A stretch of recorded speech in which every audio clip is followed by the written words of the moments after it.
Good morning बच्चों। आज पढ़ेंगे बल के प्रकार। बल देखो, बल कितने प्रकार के हैं। बल की परिभाषाएं आपको बता चुके हैं। बल के प्रकार देखो, तो बल मुख्य रूप से दो प्रकार के होते हैं, जिसमें एक है संपर्क बल और दूसरा है असंपर्क बल। जो कि नाम से पता लग रहा है संपर्क बल, ये दो वस्तुओं के मध्य संपर्क में आने से लगने वाला बल है। कोई भी दो वस्तु होंगी, एक दूसरे से टच होंगी, स्पर्श होंगी, वो बल जो लगेगा वो कौन से बल में आएगा? संपर्क बल में। इसी प्रकार से दूसरा है असंपर्क बल। ये भी नाम से पता लग रहा है, इसमें बिना संपर्क के किन्हीं दो वस्तुओं के मध्य लगने वाला बल है ये। संपर्क बल के दो उदाहरण हैं आपके सामने, जैसे कि पेशीय बल और घर्षण बल। पेशीय बल जो है हमारी मांसपेशियों के द्वारा लगने वाला बल है, और घर्षण बल दो वस्तुओं के मध्य लगने वाला एक ऐसा बल है ये जो गति का विरोध करता है, यानी गति को रोकता है। जैसे कि बोर्ड है और ये नीचे फर्श है, दोनों के बीच में भी एक बल काम कर रहा है जिसकी बोर्ड की गति को रोक रखा है या इसको स्थिर कर रखा है। तो कौन सा बल है? ये घर्षण बल। इसी प्रकार से असंपर्क बल तीन प्रकार के हैं, जिसमें एक है चुंबकीय बल, ये चुंबक के द्वारा लगने वाला बल है। इसी प्रकार से स्थिर वैद्युत बल, ये आवेशित वस्तु के द्वारा लगने वाला बल है। और इसी प्रकार से गुरुत्वीय बल या गुरुत्वाकर्षण बल, जो कि पृथ्वी के द्वारा लगने वाला बल है। तो इस प्रकार से बल मुख्य रूप से दो भाग है, संपर्क बल, असंपर्क बल। संपर्क बल के दो उदाहरण हैं, पेशीय बल, घर्षण बल। असंपर्क के तीन उदाहरण हैं, चुंबकीय बल, स्थिर वैद्युत बल और गुरुत्वीय बल, या इसी का नाम है गुरुत्वाकर्षण बल। अब देखो इनकी परिभाषा देखते हैं। पहला देखो संपर्क बल, जो कि नाम से पता लग रहा है कि ये दो वस्तुओं के संपर्क से लगने वाला बल है। तो इसी की परिभाषा देखो, किन्हीं दो वस्तुओं के मध्य संपर्क के द्वारा लगने वाला जो बल है उसी को क्या नाम दिया है? संपर्क बल। क्या कह रहे हैं?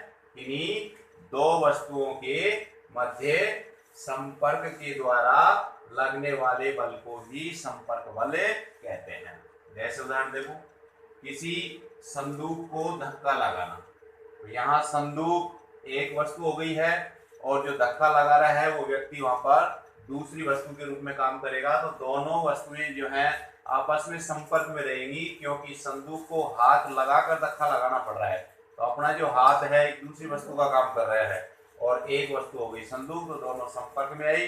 जैसे धक्का लगेगा तो ये संदूक आगे की ओर चलने लगती है। तो इस प्रकार के जो उदाहरण होंगे वो कौन से बल के उदाहरण हैं? संपर्क बल के। इसी के दो जो प्रकार आपको बताए या दो उदाहरण जो बताए थे, उसमें पहला देखो पेशीय बल, जो ये भी नाम से पता लग रहा है पेशियों के द्वारा लगने वाला बल है ये। तो देखो कैसे, तो किसी भी वस्तु पर हमारी मांसपेशियों के द्वारा, अब उसमें जरूरी नहीं भाई हमारी हो, कोई भी जीव हो सकता है, किसी भी जीव की जो है मांसपेशियां होती हैं, उन मांसपेशियों के द्वारा जो लगने वाला जो बल है इसी को क्या नाम दे रहे हैं? पेशीय बल। तो देखो उदाहरण भी, जैसे बैल के द्वारा बैलगाड़ी को खींचना।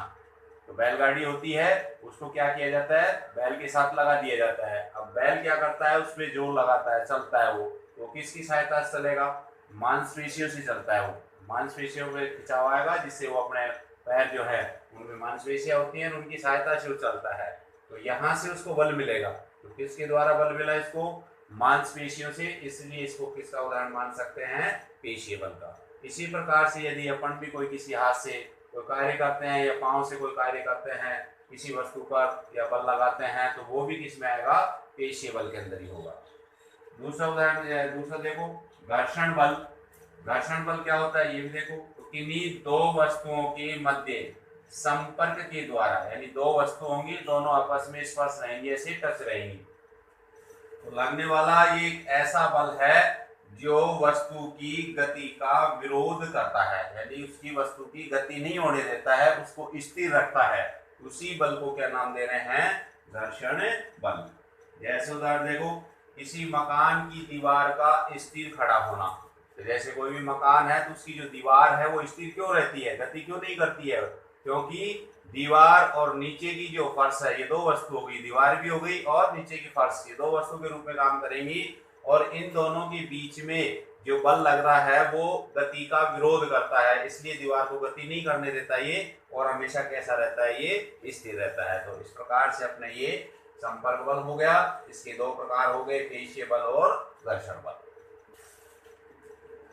अगला देखो असंपर्क बल, जो कि ये भी नाम से पता लग रहा है, असंपर्क यानी बिना छुए बिना संपर्क किए ही वस्तु में बल लगता है। तो देखो कैसे, तो किन्हीं दो वस्तुओं के मध्य बिना संपर्क के द्वारा लगने वाले बल को ही असंपर्क बल कहते हैं। तो कोई भी दो वस्तु होंगी, जो होंगी तो थोड़ी दूरी पर, लेकिन फिर भी क्या करती हैं, वो एक दूसरी वस्तु को आकर्षित करती हैं। जैसे देखो, चुंबक के द्वारा लोहे की वस्तु को अपनी ओर आकर्षित करना। चुंबक देखा है, लोहा भी देखा होगा। जैसे ये चुंबक मान लो और ये लोहे का कोई टुकड़ा मान लो, तो यहाँ पर इन दोनों के बीच में दूरी है, फिर भी ये चुंबक क्या करती है, इस लोहे के टुकड़े को अपनी ओर आकर्षित कर लेती है। तो इसका मतलब बिना संपर्क में आए हुए क्या कर रही है, ये लोहे के टुकड़े को अपनी ओर आकर्षित कर रही है। तो इसलिए इसको अपन एक असंपर्क बल का उदाहरण मान सकते हैं। इसी का उदाहरण दूसरे प्रकार में देखो। पहला प्रकार इसका चुंबकीय बल, जो चुंबक वाला उदाहरण बताया भी आपको, वो इसी का है।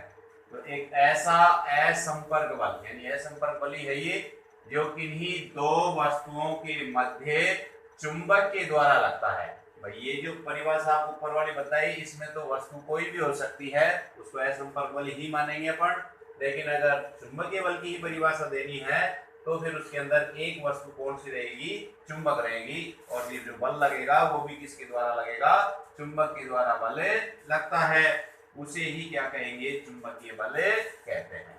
तो देखो वापस क्या कह रहे हैं, तो ऐसा असंपर्क बल जिसमें किन्हीं दो वस्तुओं के मध्य चुंबक के द्वारा बल लगता है, उसे ही चुंबकीय बल कहते हैं। जैसे अभी ये उदाहरण बताया था आपको कि चुंबक के द्वारा लोहे की वस्तु को अपनी ओर आकर्षित करना। तो दो वस्तु हो गई यहाँ, एक तो हो गई चुंबक और एक हो गया लोहा। दो वस्तु है और दोनों में संपर्क भी नहीं है, दूर दूर है ये, जैसे ये दूर दूर है, फिर भी ये चुंबक क्या कर रही है, इसको अपनी ओर आकर्षित कर रही है। तो चुंबक के द्वारा बल लग रहा है इसमें, इसीलिए इसको क्या नाम दे दिया, चुंबकीय बल। अगला देखो,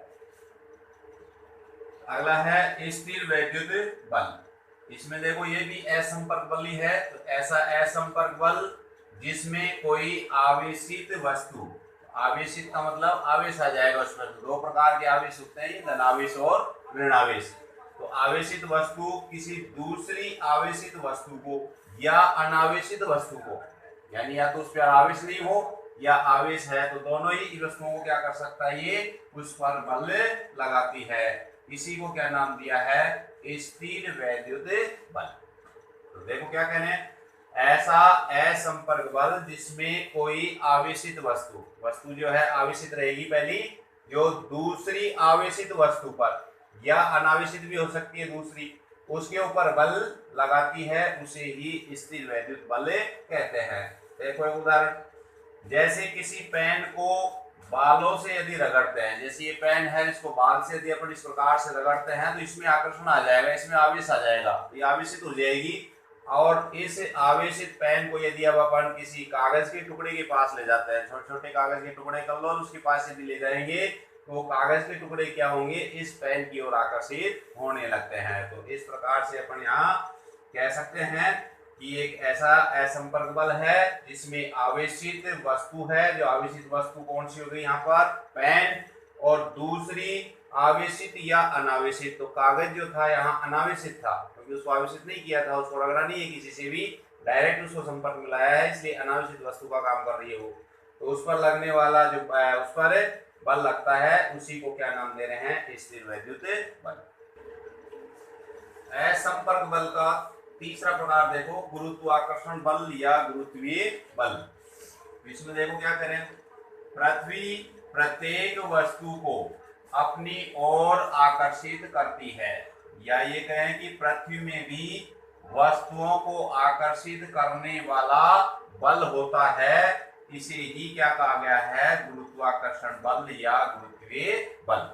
ये जो बल है विशेषकर पृथ्वी के लिए लिया है, वैसे तो चंद्रमा में भी होता है, लेकिन यहाँ पर पृथ्वी की बात कर रहे हैं। तो पृथ्वी क्या करती है, प्रत्येक वस्तु को अपनी ओर आकर्षित करती है, या ये कहें कि पृथ्वी में भी वस्तुओं को आकर्षित करने वाला बल होता है। इसी बल को क्या नाम दे रहे हैं, गुरुत्वाकर्षण बल या गुरुत्वीय बल। देखो कैसे, जैसे उदाहरण देखो, किसी पत्थर को यदि ऊपर की ओर फेंकते हैं तो कुछ समय के पश्चात वह पत्थर जो है वापस नीचे की ओर पृथ्वी पर आ जाता है।